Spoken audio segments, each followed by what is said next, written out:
Hello everyone and welcome to our very first episode of Curious Currents, the marine biology podcast where two curious minds learn about the wonders and the weirdos of the ocean together.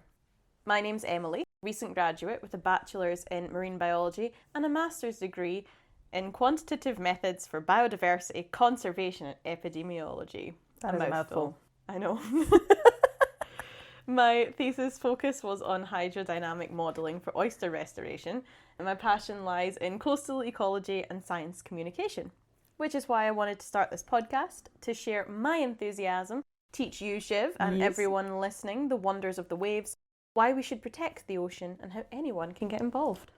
My name is Shiv. I know very little. I do know a little because it does interest me, but my degree is in criminology and sociology, so I would not be what you would call educated in this area.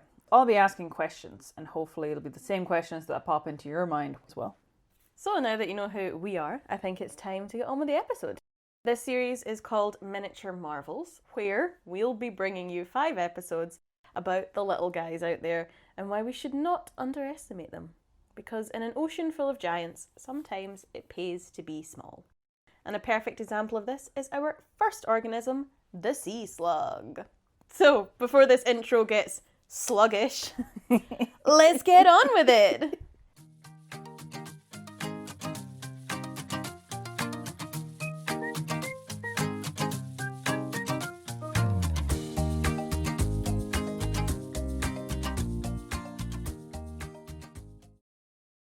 So, before we get into it, I wanted to ask you, Shiv, when I said sea slugs, what did you imagine? Like, how would you envision they look?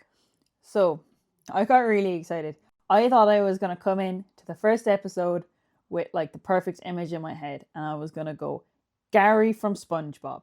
However, I realized he had a shell, and I am an idiot. Gary's a snail. So, I'm going to just kind of assume, similar to like a land slug and snail, that they're going to be not 1,000 miles away, but I'm going to guess he doesn't go and they like don't have shells. Yeah, Gary is a snail. Are you regretting all thoughts about asking me to be the one to ask questions right now? I think it is really common misconception that sea slugs look like land slugs. Okay. While they are related, they're all mollusks, they do look very different. Okay. So sea slugs are usually pretty brightly coloured, whereas land slugs are boring and black and slimy. Are sea slugs that are brightly coloured, are they like brightly coloured to like blend in with the fancy coral? Yeah, so they do tend to match their environment. So whatever they're eating, they eat coral, they eat sponges, they eat anemones, so they kind of take on the colour of what they're eating. Let's go back to that last one. What was that word? A sea anemone. What's is that going to be one of the creatures we cover? Probably will cover them at some point. They're the things that Nemo lives in and Finding Nemo. Oh, so like the wishy-washy. Yeah. Wishy-washy fingers. Wishy-washy fingers. Which, something I learned when I first started studying marine biology is that they're not plants, they're animals. Interesting. I'm processing that.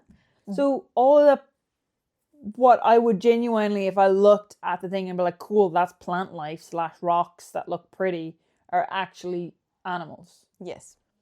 I learned this towards the beginning of my studies, and it also fried my brain a little bit because I was like, but that doesn't look like a creature. No. And we will cover those at some point, so okay, cool. I will be able to explain why they're animals. Okay. In like the dull waters, like UK waters and like Irish waters, does that mean they are kind of dull like land slugs? Not necessarily. Ooh, we do have some nice pretty colourful ones. Okay. There's the Scarlet Lady, she's called, who snazzy is kind of see-through but has red serrata all over her body. What's a serrata? So a serrata is, it looks kind of like fingers covering her whole body. It's like big long stalks that are all over it, and it is basically to increase the surface area available for respiration. Oh, wait, so does that mean they breathe through their skin? Yes, they do. Ooh. Because the skin is so thin around the serrata and around the sea slug, they can exchange gas through diffusion. Diffusion as in when there's a high concentration of oxygen in the ocean, a low concentration in the blood that is close to the skin in the serrata. So the high concentration diffuses into the low concentration. Okay, so it's kind of like absorbed through them? Yeah, absorbed through the skin and absorbed through the serrata. Ooh, we learned what that word was. Yeah. Fingers, but not fingers. Not Thingies. fingers, but the best way to describe them is finger-like projections. Okay. And that's... There's a joke in there somewhere. That is one type of sea slug. Okay. There is another type of sea slug that doesn't have these projections all over its body, but it instead has a cluster of gills at the back end of it. So like a bunny rabbit with a tail. It looks like a little bunny rabbit, yeah. Nah. Do they poop out the same hole? So, I do really hate this answer.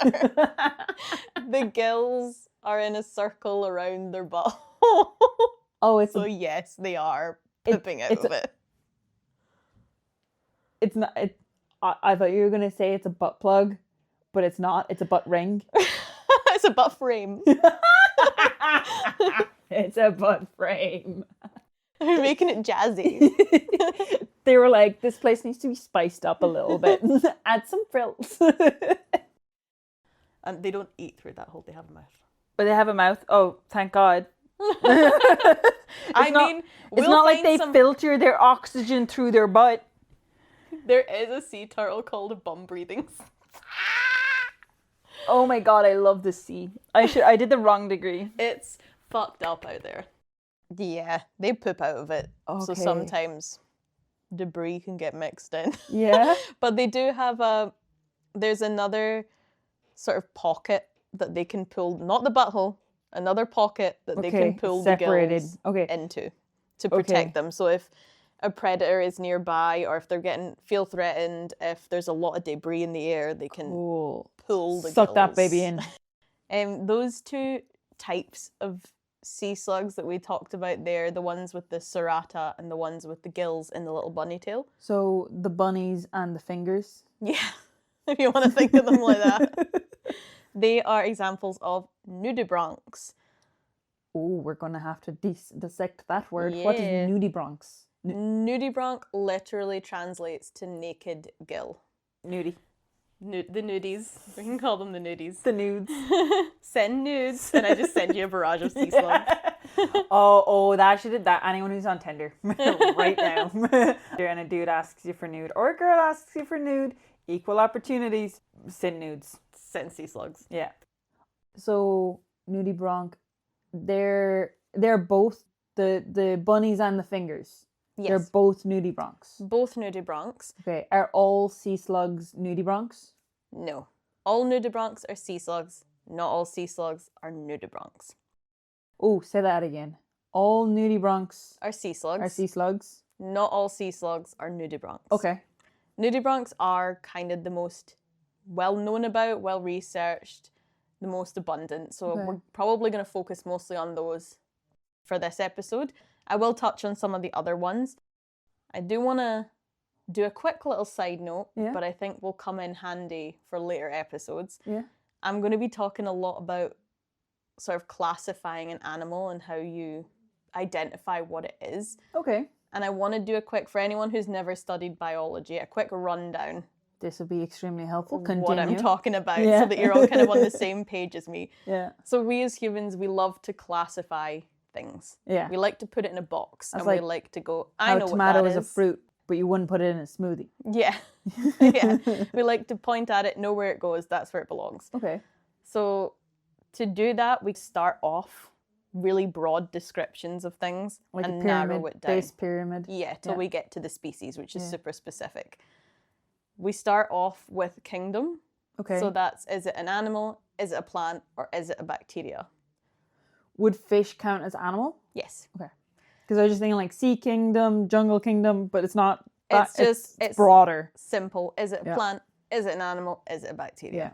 So we go into animals for the fish. Mm-hmm.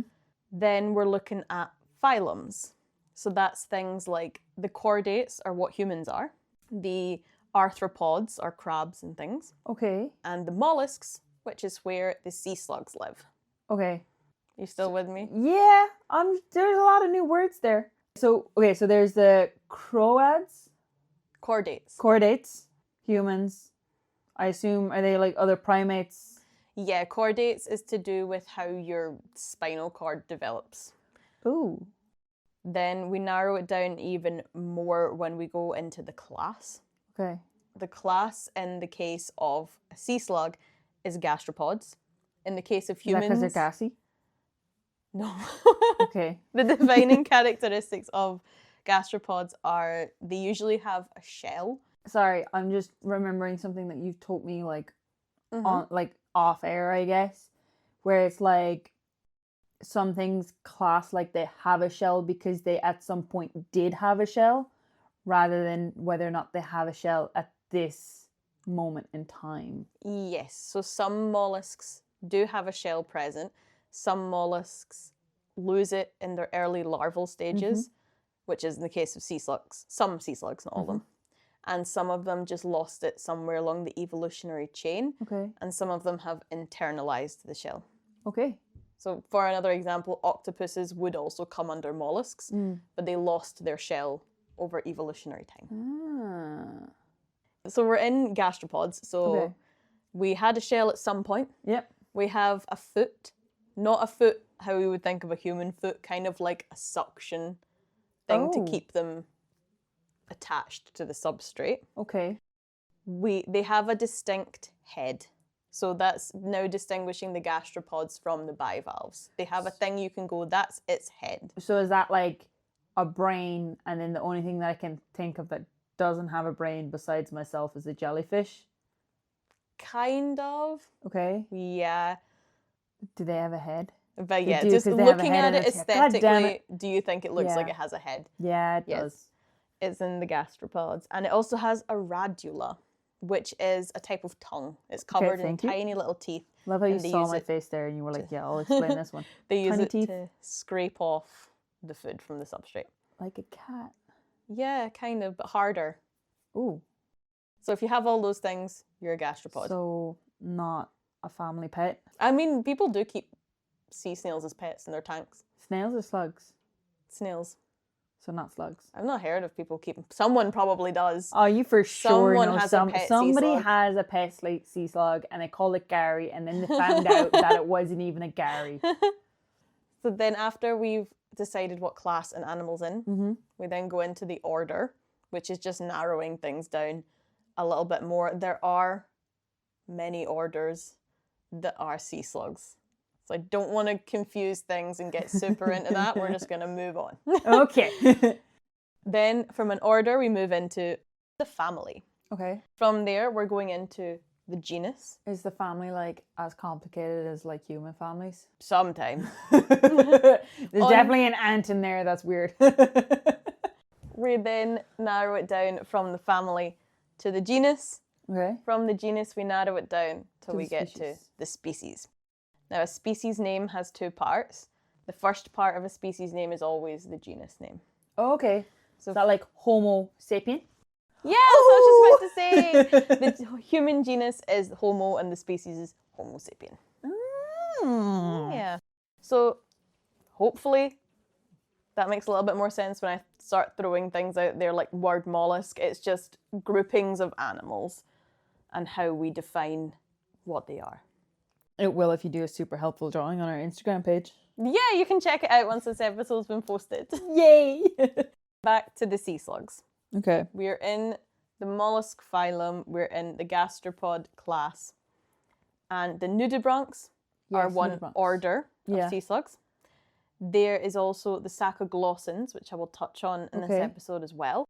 The other ones, there are a few others, but they're not as well researched, so we don't know as much about it. Interesting. I feel like I'm back in like science class in school where like every year they tell you that the previous thing that you learned is not actually like how many exceptions there are to that solid rule that they told you the year before is that's never going to. I think that's just going to be my life. That's just the life of a scientist. Honestly, the amount of times I've been told in those classes where you're like, this rule is always a rule. This always happens. And then a year later you come back, like, and I'm just talking about secondary school here. And a year later they come back and they're like, hey, remember that rule that we like drilled into your brain? Here are all the exceptions. And you're like, there's freaking more exceptions than there are. Why? There's always exceptions because nature doesn't give a fuck about your rules. Nature sees your rules and goes, try again. So we're in nudibranchs. We're in the nudibranchs. We're in the nudibranchs. We've got two different types of nudibranchs. Okay. We have the bunnies and the fingers. The bunnies and the fingers, also known as the dorids, bunnies. Dorids. Or the aeolids, fingers. Does it hurt inside to call them bunnies and fingers? A little bit. Thanks for dumbing it down for me. If that helps you visualize, then that helps you visualize.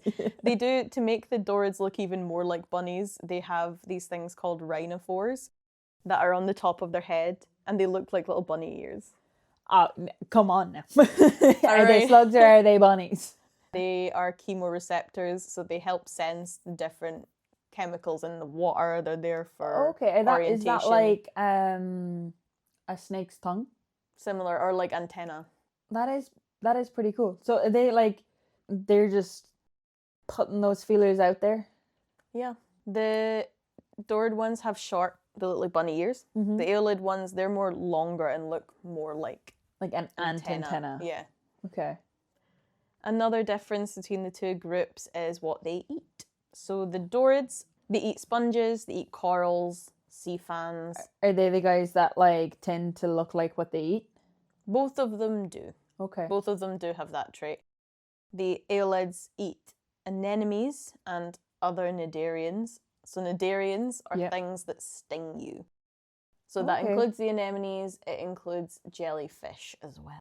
Wait, sorry, you said a couple of words there that I don't understand. Mm-hmm. So you said, what were the two food types? The dorids eat sponges, corals, sea fans. Yeah. Or the aeolids eat cnidarians. So those cnidarians, what are that? Sting you. They're stinging.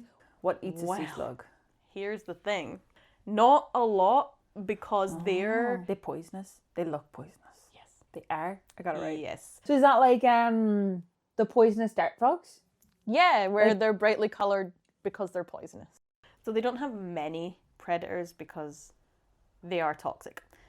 The main ones are turtles, crabs, and other sea slugs. So the super interesting thing about sea slugs and what makes them so unique and why they're in this Miniature Marvel series is to do with the toxicity. So you were right by linking them to poison dart frogs. Oh. They're colourful to warn predators off. But don't eat me, I'm poisonous. Yeah. They do not make their own poison themselves in their own metabolism. Oh. Sea slugs are little kleptomaniacs. Okay. And they steal toxins from the food that they eat. So they eat toxic food and become toxic. Yes. It's like being in a toxic relationship, except for they've made it work for them. Exactly. They take something that should kill them and use it. So they're basically stockpiling a bunch of chemicals to kill off anything that tries to eat them. Do they keep that somewhere in their body and release it as a little kamikaze when they get eaten? Or is it like that just seeps into their entire body? It kind of just seeps into their body. So the most common one is a feeding inhibitor. So if something eats a chunk of it, it then inhibits its response to want to eat again. So it kind of just starves up to death. Or until the toxin leaves its body. Yeah. So it knows, I'm not going to eat that sea slug again. Yeah. So they think they do this because it's less energetically demanding to steal from someone else than it is to produce it yourself. To be honest, I'm actually surprised that they're not also used in medicine. I wonder, is that what Ozempic is? Because the thing that inhibits you. Yeah. It's just dried, mashed up. Yeah, sea slug they're like, injecting. oh, we thought of this really cool injection thing, and it's literally just injecting dead sea slug. That is not an advice of this podcast. We did not we endorse. did not do that, and we would never say inject stuff like Also, that. other into weight you. loss medications are available. Yeah. You'd have to find the right guy eating the right stuff too, though. So you'd have to really specifically hunt something. Would, however, like to put a pin in your point about using them in medicine. Okay. We will be revisiting that later on. Okay, interesting.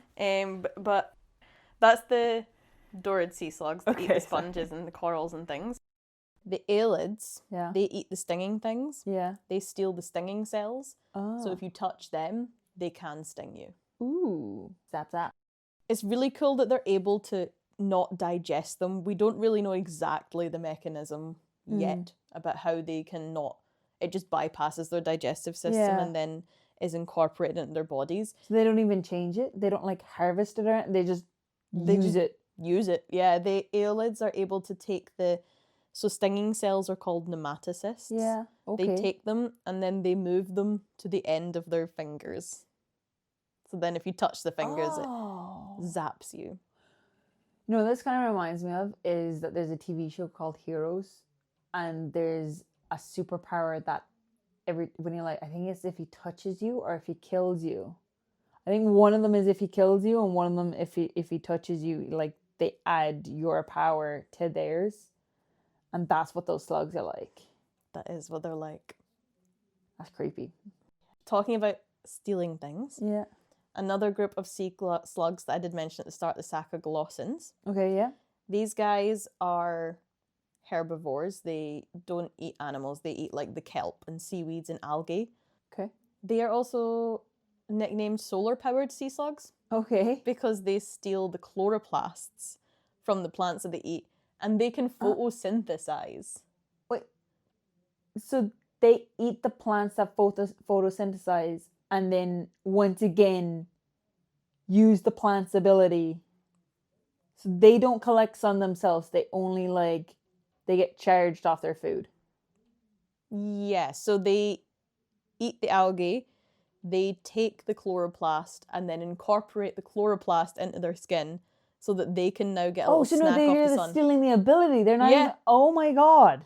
This is mind-boggling. We have no idea how they do this because they shouldn't be able to.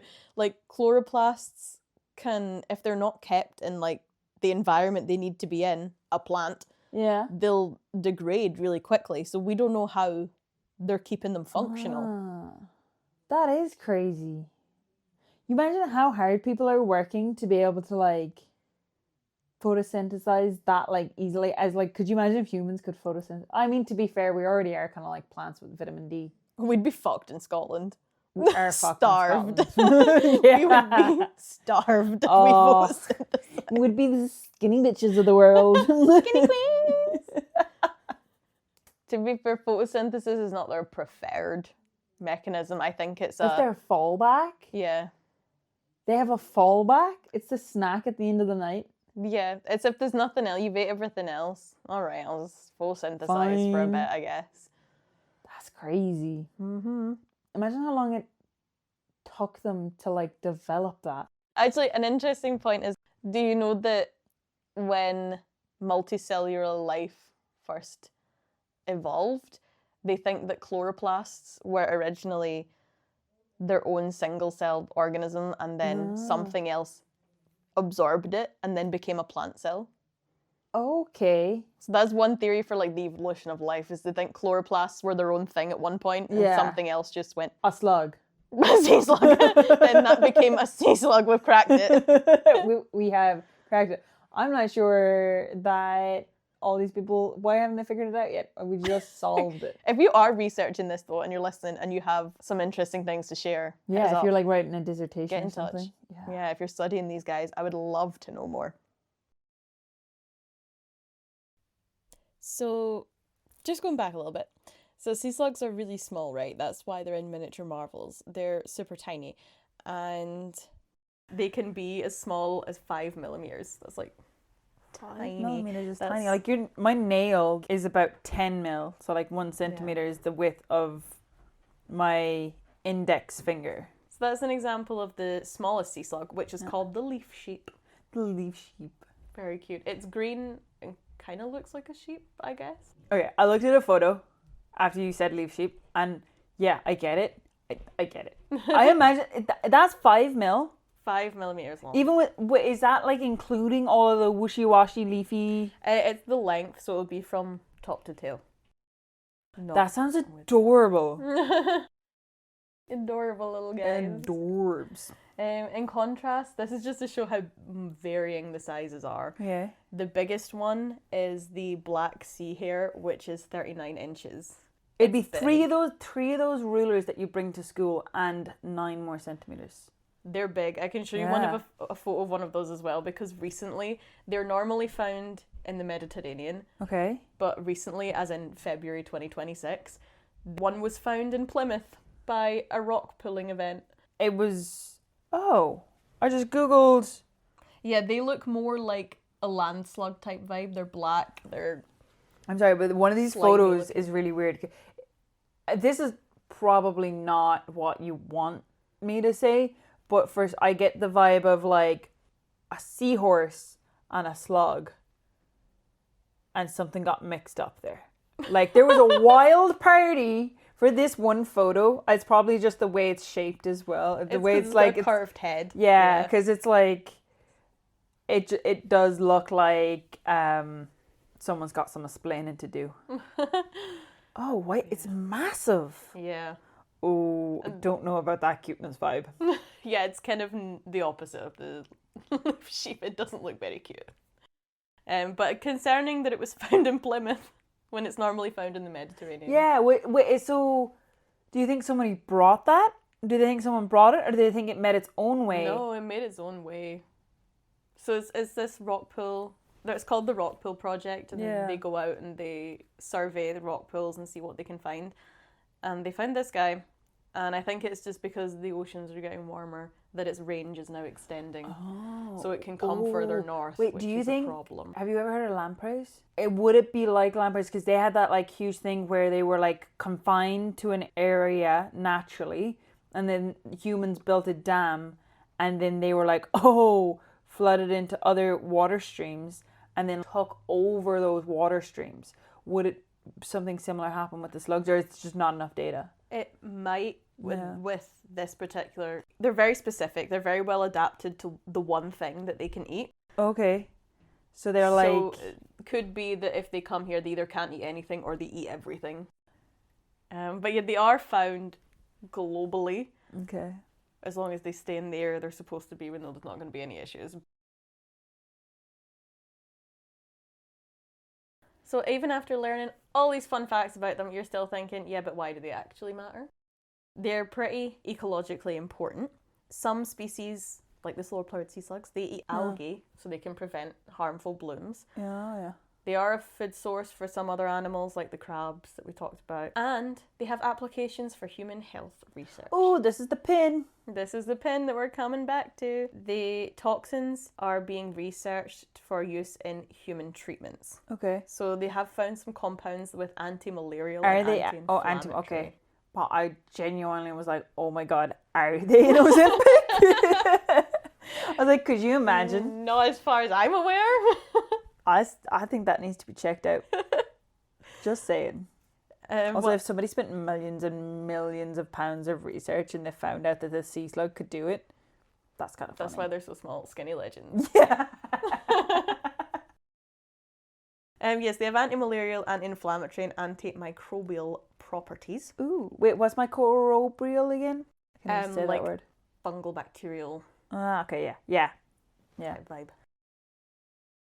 I did also find out that recently, I did go on a bit of a side quest when I found this out, and I got a little bit distracted. Go for it. So, microneedles that are used in human medicine, to monitor brain activity, to monitor different things in the body.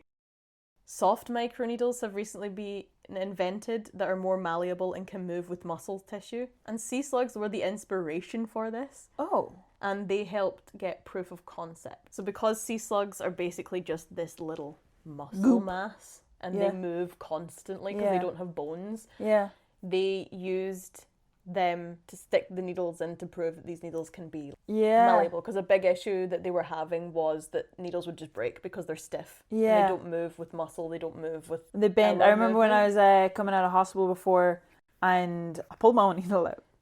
Jesus Christ. But like, no, it wasn't doing anything anymore. It wasn't even connected to anything. They just like left the little head in my arm. And I like pulled it out, and after like the night of being in the hospital, it was bent. Yeah. It came out like an L shape out of my arm, and I was like, that's not good. So these ones are designed to move with your muscle. And I did read somewhere, I believe, I'm going to link all the papers and everything in the show notes that I used. Excellent. But I did read somewhere that there's possible applications for prosthetic limbs. Oh. So that it can mimic more muscle better? Yeah. That is How really cool is interesting. that? That is really cool. Sea slugs are also used, right, to study human nerve connections, because humans have like billions of neurons, right? They do so many different things, and it's really difficult to track which one's which is like controlling which muscle and things. Here's what I learned. Sea slugs have so much less than humans. So if humans have billions, they have about 20,000 neurons. Okay. And they're large. That's a big difference. Yeah. But they're tiny and Yeah. they're pretty large neurons in comparison to human neurons, but they function the exact same way that human neurons function. So scientists can use them to go, okay, if we do that, it does this. So that's what that'll control in a human. That's what that impulse. Oh, and they can scale it up. Yeah. So they're being used right now for human neuros. Oh, that's really interesting. I thought that was super cool. Do you think, because you were saying earlier that like they're kind of hard to see, so we don't actually know if they're in danger. Do we know a lot about their reproduction? Yes, we do. So they live fast, die young. Oh, yeah. Sexy. They only live up to about a year. Oh, that's really fast. Yeah. Not like they fly fast, but like... Yeah, only about a year. I'm going to say most species live fast, die young. Correction. Yeah. A lot of their energy goes into reproduction because... Well, a lot of their energy goes into being thieving little bastards. They do that to save energy. So they can spend most of their energy on getting shagging. Down and dirty. They are simultaneous hermaphrodites. Oh, wait. Couple of words there. Simultaneous hermaphrodites. What's hermaphrodites mean? It means they have both male and female reproductive organs. And the simultaneous part, you also get sequential hermaphrodites in nature, which means they can change their sex. Okay, yeah. These guys have both. Both all the time. Can they reproduce with themselves? No. Is it just like one person's feeling a little bit more kinky than the other, so they take the lead? No, they do both at the same time. So they can't self-fertilize, but it means they don't have to be fussy. So they just approach another sea slug. Sea slug A gives sea slug B its sperm. Sea slug B gives sea slug A its sperm. And they both fertilize the eggs. And they both prego?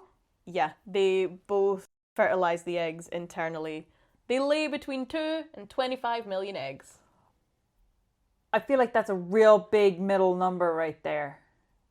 How do you even get an average of that, like, scale? I think that's why it's such a wide scale, because you've got so many different species. It just varies between species. Some species don't produce as many, some species produce more. Okay. So after they lay their shit ton of eggs, usually next to a food source, so that when the babies hatch, they have something to eat. Ravenous. Because parental care is pretty shit because the parents die pretty soon after laying eggs. Oh yeah, because they only live a year. Yeah, like that's the end of their life cycle. They don't hang about for much longer. Is there incest? I always wonder about these like animals, even like wolves and stuff. So they don't tend to live in big groups. They're kind of solitary. So they disperse through the water. So when they're born, they're like tiny little plankton things. Oh, so they just go whooshy whooshy. Yeah, they get carried away with the water and then they settle when they're a bit older. Okay. And they don't tend to. They're not very sociable creatures. Honestly, I didn't get that from them. That wasn't the vibe I picked up. No, you thought these guys are putting on a show. These guys are solitude. Yeah, they don't hang about in big groups. Not solid. Yeah, they can actually store sperm for months before they fertilize and lay their eggs. Store sperm or store fertilized eggs? Sperm. So they exchange the sperm. Yeah. And they can be like, No, it's not. Oh, the they're time. like, is it like ducks that they can do that as well? If ducks are like, sure. yeah, there's like some animals that like if they can't be like they can't be arsed saying no to the male that's there, so they're just like sure. I think stick in it ducks in. they don't get a choice, right? I Yeah, believe it's but quite violent. it is quite violent, but like Yeah, I think is similar. They can go, I'm going to keep this, and then if someone better comes along, I'm actually going to use his sperm instead. So that one slug is like impregnated its like buddy, found somebody better, tossed their sperm, and then could you imagine if they were social creatures and they had to come back and be like, why does the kid not look like me anymore? That'd be hella awkward. Yeah, why does this leaf sheet look like a hair? Sorry, Miss Scarlet Lady, why are your children green? Okay, are you ready for my wild sex fact? Yes. Wild sex fact about sea slugs is that there is one species. It's called Chromodorus reticulata. Say that 3 times fast. Say it again 1 time fast, please. Chromodorus reticulata. It has a disposable penis. So after it's done the deed, Yeah. it just kind of goes, we're done with this now. Ejects the penis. Yeah. Grows a new one and is ready for round 2 within 24 hours.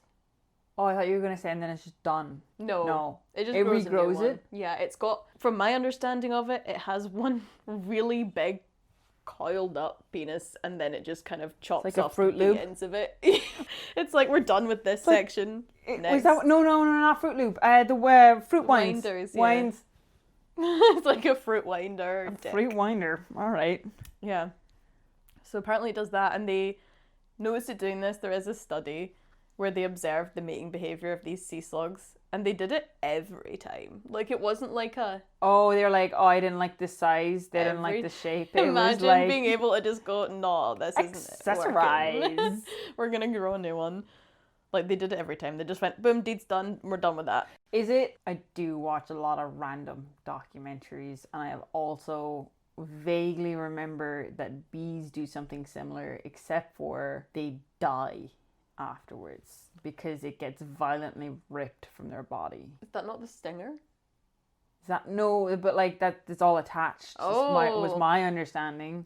Oh. But also, yeah, the male honeybee ejaculates so forcefully that its penis explodes. So that is a one and done type animal. That's like, a one and done. Yeah. You gotta be really selective with who you wanna bed. Well, I mean, they only have one selection. Oh, the queen, is that? I don't think they don't go willy nilly out there though, do they? And they die for her. They are, like I said, they're not classified as under threat because we just don't really know enough. Okay. But if people do want to protect sea slugs, they are like any animal in the ocean just now. They're kind of falling victim to habitat loss, coral bleaching, pollution, disruptive fishing practices. This will also be a common theme. Yeah. Throughout the podcast, dredging is a particularly bad fishing practice where everything along the bottom gets yeeted up. Yeah. So if its food source and where it's living is destroyed, it's not going to be able to live anymore, and we won't have any of those important ecological roles that it plays or any of the health benefits. So if you did listen to this and you think, I'm in love a sea slug. Love me those disposable penises. Then you can check some of them out in the UK and Ireland. There is the Celtic sea slug, which you can find from April to November. We've got the Scarlet Lady that I mentioned. Mm-hmm. She can be seen April to October. I feel like that always needs a ooh. We also have the Violet sea slug. Uh-huh. You can also find sea lemons. So if you do go out rock pulling and you find some sea slugs, tag us in your photos. Yeah. Oh, that'd be because I haven't seen them before. I hope you learned something new today about these miniature marvels. What was your favourite fact, Shiv? I think I'm not going to lie, it's a bit of a tricky one. Because I think I learned a lot of things. I think what I giggled the most at was realising that some of the slugs filtered their air through their butt, because I'm a child. On a more dignified level, I think it's really cool that they have the same neurons and that they can be used in such an applicable way towards science. It does give freaky science vibes though, which does scare me sometimes. Oh, also that they're Ozempic. Not confirmed. My favorite fact was that they can steal the stinging cells and use them and tase their enemies. Yeah. Taser at the palm of your hand. Stunning. Like, yeah. More interesting than I thought they were going to be. I knew that you were going to find interesting stuff to tell me. I knew I wasn't going to come on board, but like, it's definitely more interesting than I thought. Do you think land slugs are more interesting? We just haven't given them the time of the day. Probably, yeah. Crazy.